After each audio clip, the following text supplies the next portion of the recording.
Namaskar, welcome to Express News. First, the national news. India's President Draupadi Murmu graced the 11th convocation ceremony of the Indian Veterinary Research Institute at Bareilly in Uttar Pradesh.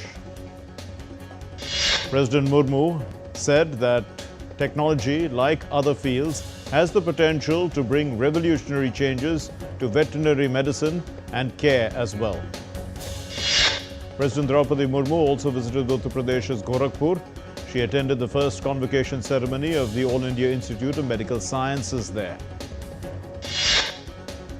Prime Minister Narendra Modi will begin a 5-nation tour from July 2nd to 9. The Prime Minister will attend the 17th BRICS Summit in Brazil, followed by a state visit there.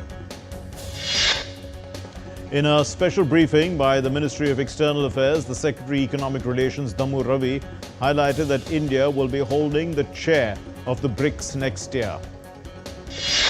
Prime Minister Modi will undertake a visit to Ghana from July 2 to 3, and this will mark a prime ministerial visit from India to Ghana after 3 decades. Union Minister Amit Shah chaired the Manthan Baitak of Cooperation Ministers of States and Union Territories in New Delhi. Speaking at the inaugural of the first ASEAN-India Cruise Dialogue, the Union Minister for Shipping and Waterways, Sarbanand Sonowal, said that the central government has a vision to professionalize 5,000 kilometers of navigable waterways in the country connecting the ASEAN nations by cruise. The Finance Minister, Nirmala Sitharaman, is on an official visit to Spain, Portugal and Brazil from the 30th of June to the 5th of July 2025. She will address the 4th International Conference on Financing for Development by the United Nations. The Minister will also address the 10th annual meeting of the New Development Bank of India's Governor. She's India's Governor and will attend the first BRICS Finance Ministers and Central Bank Governors meeting as well in Rio de Janeiro. India's External Affairs Minister Jai Shankar is also set to visit the United States from June 30 to July 2 at the invitation of the US Secretary of State Marco Rubio. Shri Amarnath Ji Yatra 2025 will commence on the 3rd of July. The DGP of Jammu and Kashmir reviewed the security arrangements.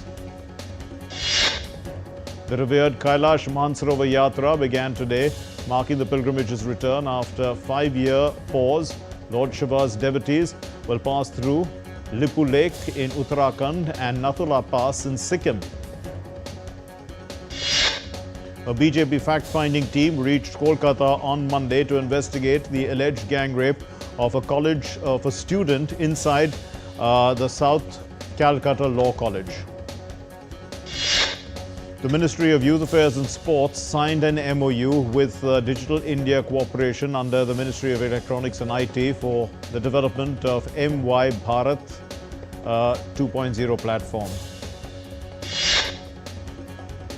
Mizoram capital, Aizawl, is also set to receive the first ever rail connectivity with the completion of the 51.38 kilometer Vairabi-Sairang broad gauge rail line. At least 12 people have been killed and 34 injured in a massive reactor explosion at Sigachi Industries Private Limited in Telangana. Prime Minister Narendra Modi expressed grief and announced an ex gratia of 2 lakh rupees from the Prime Minister's National Relief Fund for the families of the deceased and 50,000 rupees for the injured.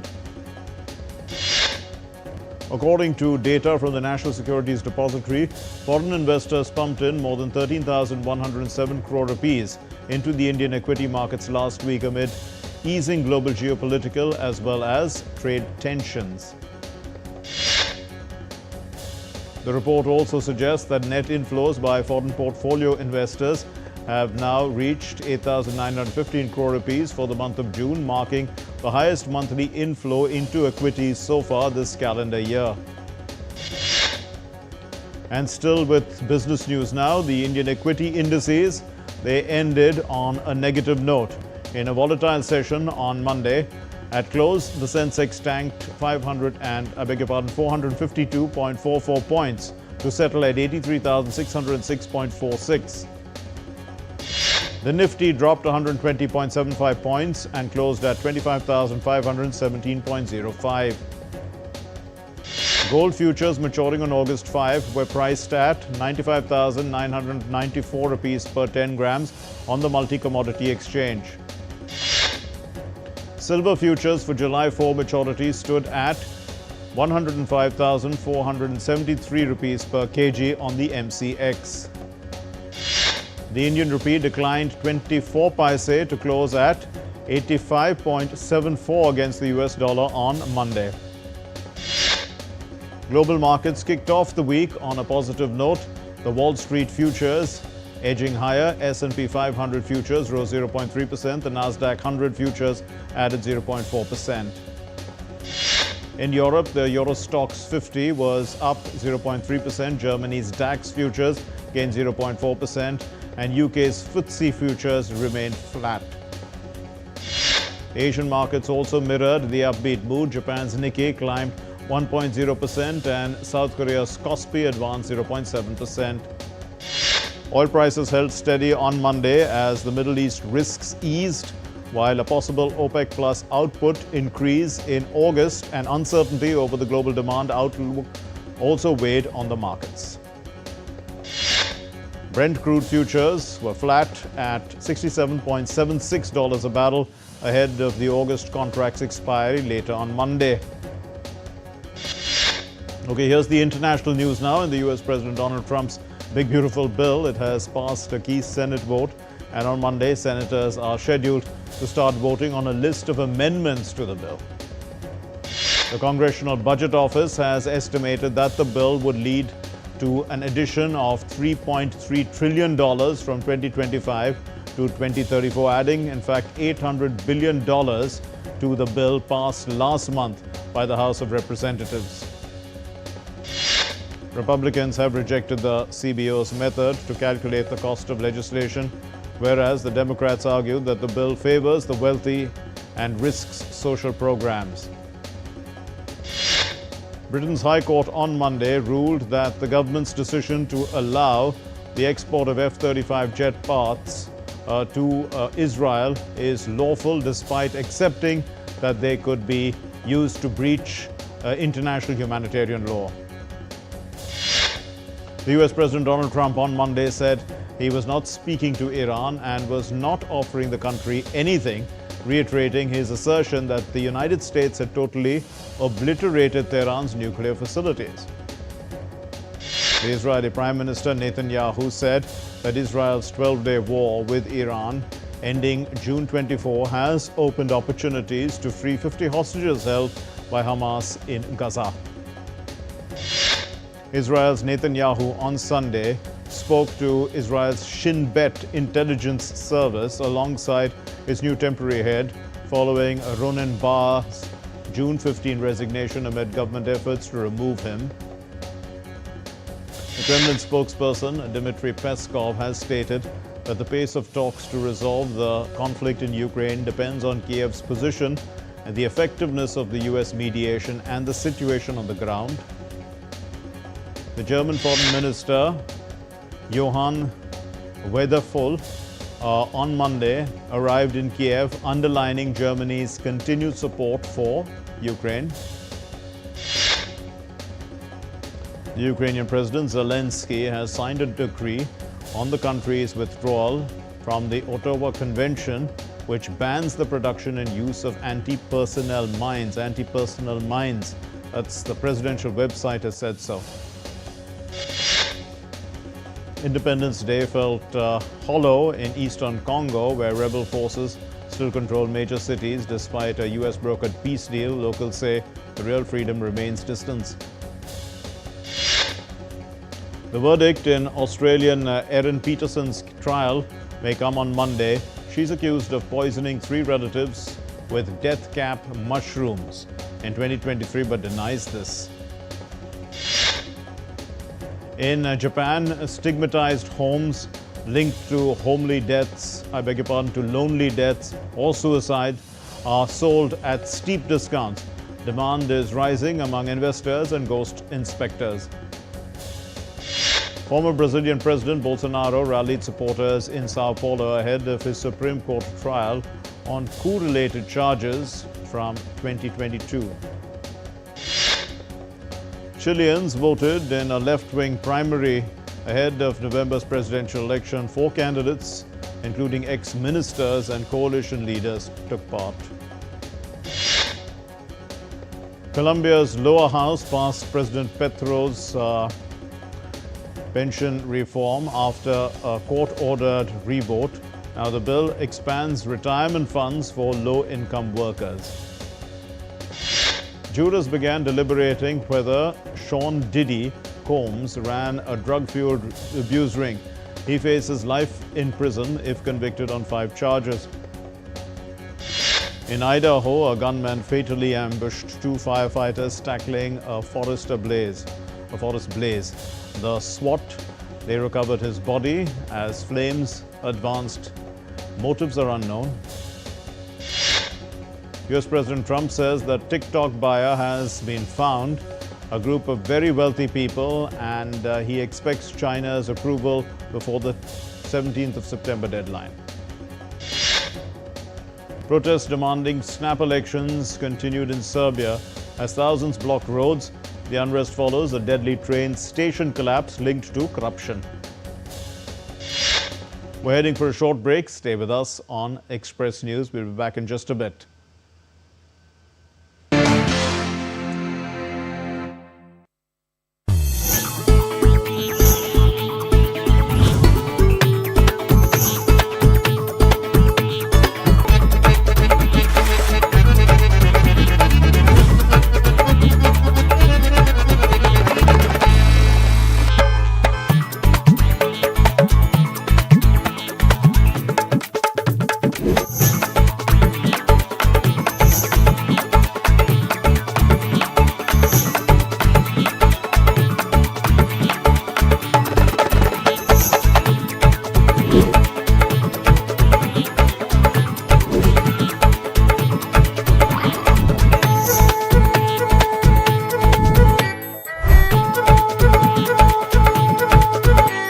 Welcome to Jaipur.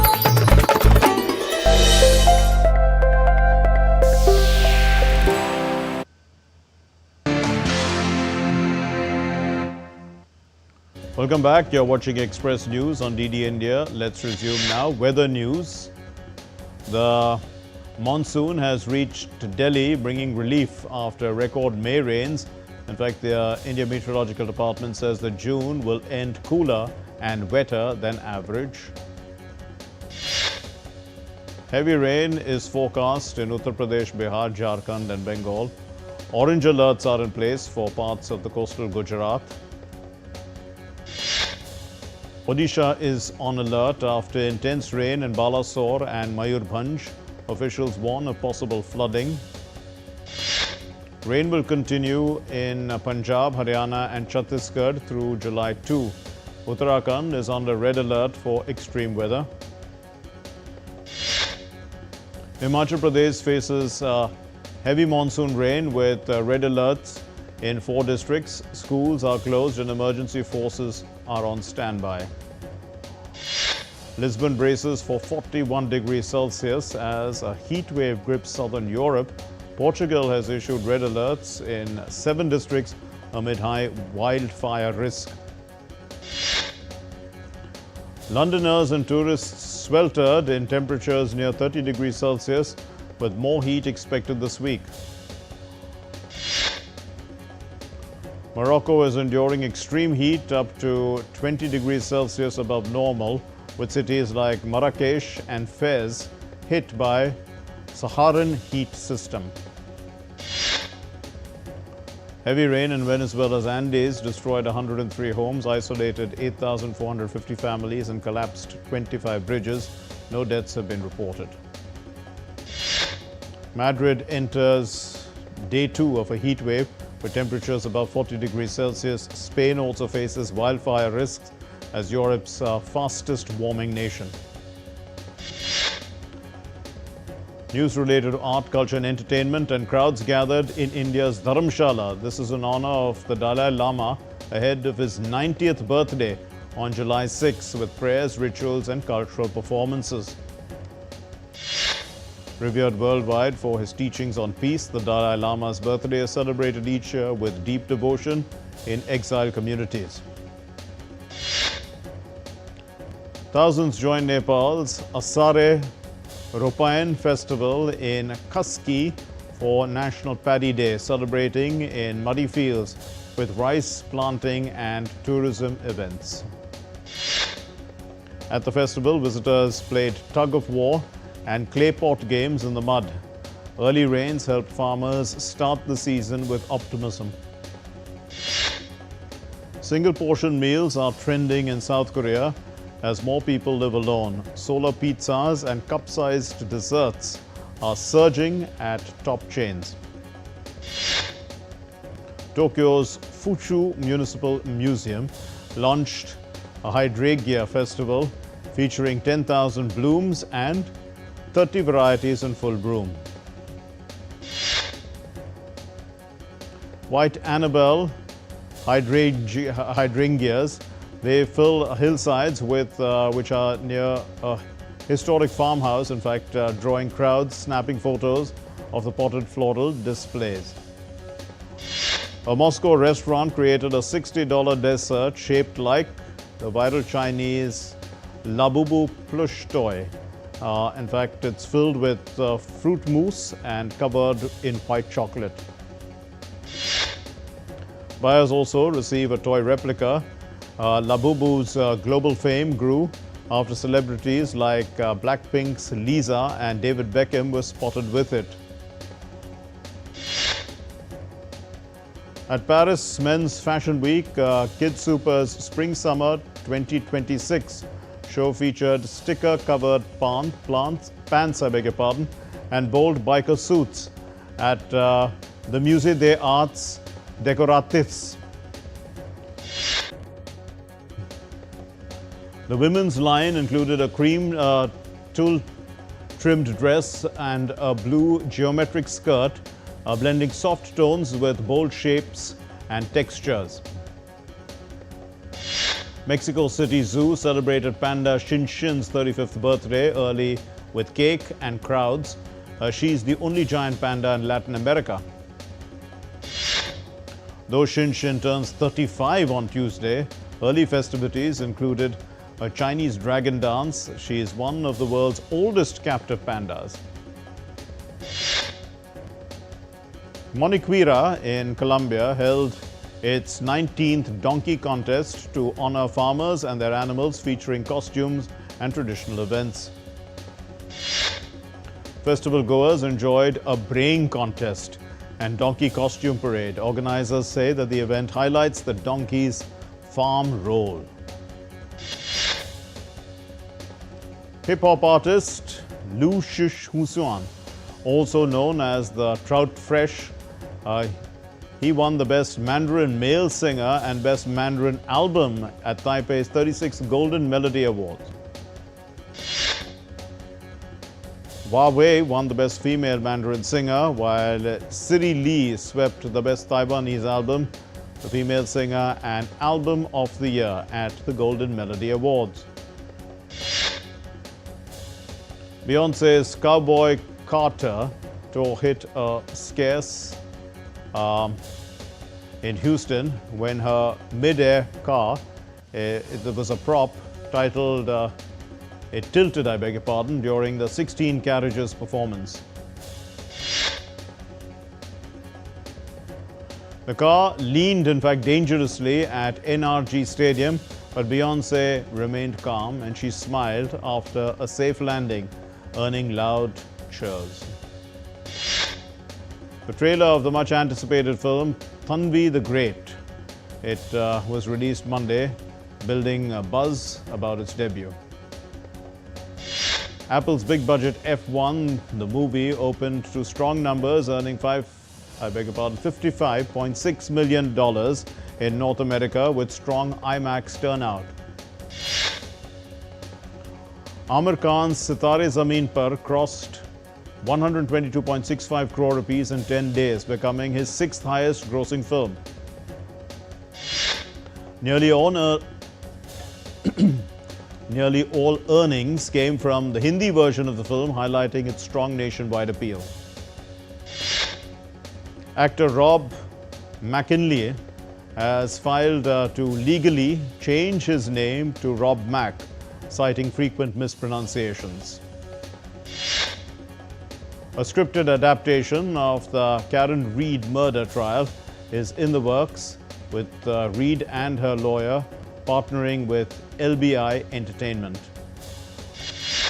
And now the sports news. Carlos Alcaraz starts his bid for a third successive Wimbledon men's title as the Grass Court Championship, a Grand Slam, has got underway on Monday. The world number one, Aryna Sabalenka, began her campaign beating Carson Brandstein in the opening round on Monday. Barbara Krejcikova says that she is fit for her Wimbledon title defense after the Czech suffered an injury scare just days before the tournament. Iga Swiatek criticized the relentless tennis calendar, with the former world number one saying that players should not be forced to compete in more than 20 tournaments a year to maintain their rankings. India's shuttler Ayush Shetty clinched the US Open Badminton Championships title with a commanding straight games win over Brian Yang of Canada in the final. In the women's singles final, Tanvi Sharma finished runner-up after she went down fighting against top seed Weibin Zhang of the United States. India's women boxers will make their first appearance of the season at the World Boxing Cup in Kazakhstan, which begins on Monday. The Indian women's hockey team ended its FIH Pro League campaign with a 2-3 loss to China, confirming their relegation after finishing last in the standings. The stand-in skipper Keshav Maharaj has become the first spinner from South Africa to take 200 test wickets, reaching the landmark against Zimbabwe. Australia's batter Steve Smith is likely to play the second test against the West Indies beginning on the 3rd of July. Smith missed the first test because of a hand injury. Paris Saint-Germain steamrolled Lionel Messi's Inter Miami 4-0 in Atlanta to reach the Club World Cup quarterfinals. In another clash, Harry Kane scored a brace to power Bayern Munich into the quarterfinals with a 4-2 victory over Flamengo in the round of 16 clash in Miami. Manchester City gears up for their Club World Cup last 16 match against Al Hilal, slated for Monday in Orlando. Real Madrid will face Juventus in their round 16 clash at the Club World Cup on Tuesday. Lando Norris won the Austrian Grand Prix and revived his Formula One title bid after reducing Oscar Piastri's lead from 22 to 15 points. That's all we have in Express News. Thank you for watching. Namaskar.